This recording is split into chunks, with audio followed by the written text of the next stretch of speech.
écrit « La cuisine, comme la mode, doit évoluer avec son temps » et nous serons amenés à proposer des plats allégés, des menus simplifiés, mais en même temps, nous augmenterons la valeur nutritive et gustative des mets. Ce grand chef emblématique qui aujourd'hui est considéré comme le père de la cuisine moderne, il a fait passer, je dirais, la cuisine du Moyen-Âge au temps moderne à travers un certain nombre d'actions. Peut-être la plus importante, c'est l'introduction du système de brigade qui permettait de réaliser rapidement, avec 60 personnes en cuisine, des centaines de plats qu'on pouvait servir rapidement et chauds aux clients.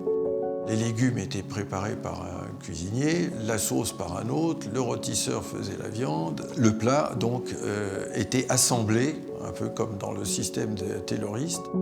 Il a été effectivement un grand visionnaire, puisque dans l'introduction de ce livre important qui est le guide culinaire, qui est aujourd'hui encore la Bible des grands chefs, il écrit « La cuisine, tout en restant un art, deviendra plus scientifique. Ce qui ne changera pas, néanmoins, ce sont les bases fondamentales de la cuisine. » Et ces bases, elles sont effectivement, en particulier, décrites dans le guide culinaire.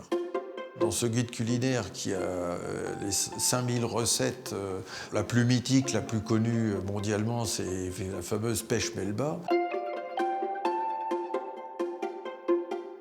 Toute sa vie, il a voulu améliorer les conditions de travail en cuisine. Il a fait d'abord des recherches sur l'équilibre des menus. Et puis naturellement, à cette époque, on n'avait pas le souci de savoir si c'était bio ou pas bio, puisque tout était évidemment organique et frais.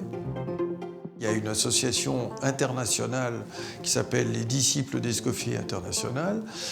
Aujourd'hui, elle a un peu plus de 30 000 membres à travers le monde et ces chefs se chargent eux-mêmes de transmettre le savoir dans un esprit d'ailleurs qu'on appelle l'esprit Escoffier d'égalité, c'est-à-dire qu'il n'y a pas de hiérarchie particulière en cuisine, tout le monde a sa place et tout le monde a un job important.